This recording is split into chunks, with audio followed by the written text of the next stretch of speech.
Sir ನಾವು ಈ ಹಿಂದಿನ ಡೆವಲಪ್ಮೆಂಟನ್ನು ನೋಡಿದಾಗ ಅಮೆರಿಕಾ 48 ಅವರ್ಸು 24 ಅವರ್ಸು ಅಂತ ಹೇಳಿದ್ರು ಕೂಡ ಇಸ್ರೇಲ್ ಇತ್ತೀಚೆಗೆ ನೋಡ್ತಾ ಇದ್ದೀವಿ ಲೆಬನಾನನ್ನು ಸೇರಿಸ್ಕೊಂಡು ಅಥವಾ ಲೆಬನಾನನ್ನು ಬಿಡಬೇಕು ಈ ವಿರಾಮದ ವಿಚಾರಕ್ಕೆ ಅಂತ.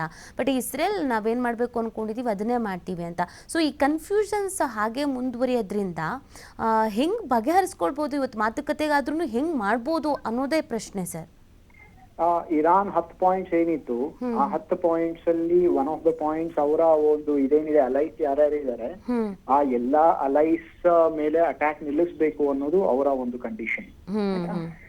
ಆದ್ರೆ ನಾವದನ್ನ ನಿಲ್ಸಲ್ಲ, ಹೇಗಾದ್ರೂ ಮಾಡಿ ಲೆಬನನ್ನ ಈ ಒಂದು 10 ಕಂಡೀಷನ್ ಇಂದ ದೂರ ಇಡ್ಬೇಕು. ಈ ಸೀಸ್ ಫೈರ್ ಏನಾದ್ರು ಆಯ್ತು ಅಂತ ಹೇಳಿ, ಇನ್ನು ಸೀಸ್ ಫೈರ್ ಆಗಿಲ್ಲ, ಲೆಟ್ ಮಿ ಟೆಲ್ ಯು, ಇದು ನಿಂತಿದೆ ಅಷ್ಟೇನೆ, just A pass. Seize fire ಇನ್ನು ಡಿಕ್ಲೇರ್ ಆಗಿಲ್ಲ, ಆಯ್ತಾ. ಈ ಒಂದು ಮಾತುಕತೆಗೋಸ್ಕರ ಒಂದು ಪಾಸ್ ಕೊಟ್ಟಿದ್ದಾರೆ ಅಷ್ಟೇ ಎಲ್ಲಾರು. ಸೊ ಈ ಒಂದು 10 ಕಂಡೀಷನ್ ಏನಿದೆ ಇರಾನ್ದು, ಅಂದ್ರೆ ಅವರ ಅಲೈಸ್ ಯಾರ್ಯಾರಿದ್ದಾರೆ, like terrorist organisations, Hezbollah, Hamas, ಇವರೆಲ್ಲ ಯಾರ್ಯಾರಿದ್ದಾರೆ, ಹೌತೀಸ್, ಇವ್ರ ಮೇಲೆ ಇಸ್ರೇಲ್ ಅಟ್ಯಾಕ್ ಮಾಡಬಾರ್ದು, ಅದನ್ನ ದೂರ ಇಡಿಸ್ಬೇಕು ಅನ್ನೋದು ಒಂದು ಏನೋ ಪಾಯಿಂಟ್. ಅದು ಇಸ್ರೇಲ್ ಅವ್ರನ್ನ ಈ ಕಂಡೀಷನ್ಸ್ ಅಲ್ಲಿ ಇನ್ವಾಲ್ವ್ ಮಾಡಿಸಬಾರ್ದು ಅನ್ನೋದು ಅವರು ಖಂಡಿತ ಅದು ಪ್ರಯತ್ನ ಪಡ್ತಾರೆ, ಪ್ರಯತ್ನ ಮಾಡ್ತಿದೆ ಇಸ್ರೇಲ್ ಬಂದ್ಬಿಟ್ಟು, ಆಯ್ತಾ. ಅಂಡ್ ಇವರು ಒಂದು ಶಾಂತಿ ಒಪ್ಪಂದ ಆದ್ರೂ ಕೂಡ ಐ ಡೋಂಟ್ ಥಿಂಕ್ ಇಸ್ರೇಲ್ ನಿಲ್ಸುತ್ತೆ ಅಟ್ಯಾಕ್ ನ ಅಂತ ಹೇಳ್ಬೋದು. ಯಾಕಂದ್ರೆ ಆಸ್ ವಿ ಸ್ಪೀಕ್ ಆಲ್ರೆಡಿ ಈಗ ಕೂಡ ಅಲ್ಲಿ ನಡೀತಾನೆ ಇದೆ. ನಿನ್ನೆ ಕೂಡ ಅವರು ಇದು ಏನ್ ಹೇಳಿದ್ದಾರೆ, ಲೆಬನನ್ ಇಂದ ಬಂದ್ರೆ 13 ಜನ ಫೈಟರ್ಸ್ ನ ಸಾಯಿಸಿದೆ ಇದು ಬಂದು, ಯಾವುದು ಇಸ್ರೇಲ್ ಬಂದು ನಿನ್ನೆ ಏರ್ ಅಟ್ಯಾಕ್ ಅಲ್ಲಿ. ಅಂಡ್ ಗ್ರೌಂಡ್ ಇನ್ವೇಷನ್ ಕೂಡ ನಡೀತಿದೆ ಅಲ್ಲಿ. ಸೊ ಇದು ಕನ್ಫ್ಯೂಷನ್ ಅನ್ನೋದಕ್ಕಿಂತ ಏನೋ struggle for existence as for as Israel is concern, ಅದು ನಡೀತಾ ಇದೆ ಅಷ್ಟೇನೆ. ಕನ್ಫ್ಯೂಷನ್ ಇಲ್ಲ, ಮತ್ತೆ ಅವ್ರು ನಿಲ್ಸೋದು ಇಲ್ಲ. ಅವರು ಇವ್ರನ್ನಂತೂ ಬಿಡಲ್ಲ. ಅವರು ಯಾರ ಲೆಬನನ್ ಅಲ್ಲಿ ಯಾರ್ಯಾರು ಇದ್ ಮಾಡ್ತಾ ಇದಾರೆ, ಹೆಜ್ಬುಲ್ಲಾ ಇದೆಲ್ಲ, ಆ ಒಂದು ಆರ್ಗನೈಸೇಷನ್ ಮುಗಿಸೋರ್ಗುನು ಅವ್ರು ಬಿಡಲ್ಲ. ಅದು that is for sure. Sir, ಈಗ ನಮ್ಮಲ್ಲಿ ನಾವು ಏನು ಕ್ಯೂರಿಯಾಸಿಟಿಯಿಂದ ಕಾಯ್ತಾ ಇರೋದು, ಅದು ಬೇರೆ ಬೇರೆ ದೇಶಗಳು ಕೂಡ ಅಕಸ್ಮಾತ್ ಇವತ್ತು ವರ್ಕೌಟ್ ಆಗಿಲ್ಲ ಮಾತುಕತೆ, ಯಾಕಂದರೆ ಈಗಾಗಲೇ ಇರಾನ್ ಹೇಳಿರೋದೇನು, ನೀವು ಒಪ್ಪಂದ ಅಂತಂದರೆ ಒಪ್ಪಂದ ಅಂತ ಹೇಳಿ, ಇಲ್ಲ ಯುದ್ಧ ಅಂತಂದರೆ ಯುದ್ಧ ಅಂತಲೇ ಹೇಳ್ಬಿಡಿ, ಸುಮ್ಮನೆ ಇದೆಲ್ಲ ಬೇಡ ಅಂತ. ಅಕಸ್ಮಾತ್ ಇದು ಸರಿ ಹೋಗಿಲ್ಲ ಮಾತುಕತೆ ಅಂತ ಅಂದರೆ ಮತ್ತೆ ಯುದ್ಧದ ವಾತಾವರಣ ಮತ್ತಷ್ಟು ತೀವ್ರ ಪರಿಸ್ಥಿತಿ ಅಂತ ಬಂದಾಗ ನಮ್ಗಳ ಪರಿಸ್ಥಿತಿ ಏನು, ಅಂದರೆ ನಮಗೆ ಎಷ್ಟರ ಮಟ್ಟಿಗೆ ಎಫೆಕ್ಟ್ ಆಗಬಹುದು ಅಂತ ಅದ್ರ ಬಗ್ಗೆ ಗಮನ ಹರಿಸೋದಾದ್ರೆ?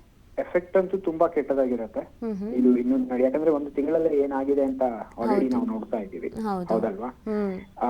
ಅದು ಏನು ಬರೀ ಇವು ಮೂರೇ, ಬೇರೆ ಯಾವ ಒಂದು ಕಂಟ್ರಿನೂ ಇನ್ವಾಲ್ವ್ ಆಗಿಲ್ಲ ಇದ್ರಲ್ಲಿ. ಇಸ್ರೇಲ್, ಅಮೆರಿಕ ಮತ್ತೆ ಇರಾನ್ ಮಧ್ಯದಲ್ಲೇನೆ ಇಷ್ಟೊಂದು ನಡೀತಾ ಇದೆ, ಹೌದಲ್ವಾ.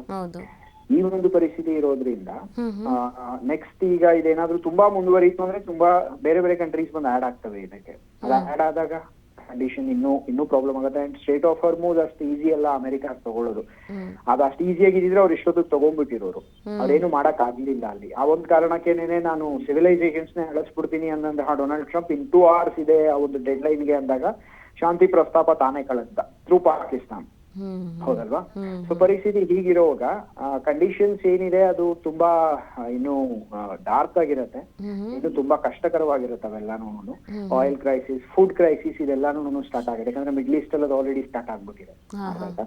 ಸೊ ಹೀಗಿರೋದ್ರಿಂದ we must brace for impact. ತುಂಬಾ ಒಂದು ಕೆಟ್ಟ ದಿನಗಳು ಮುಂದೆ ಇರುತ್ತೆ ಅಕಸ್ಮಾತ್ ಇದೇನಾದ್ರೂ ಫೇಲ್ ಆಯ್ತು ಅಂತ ಹೇಳಿದ್ರೆ.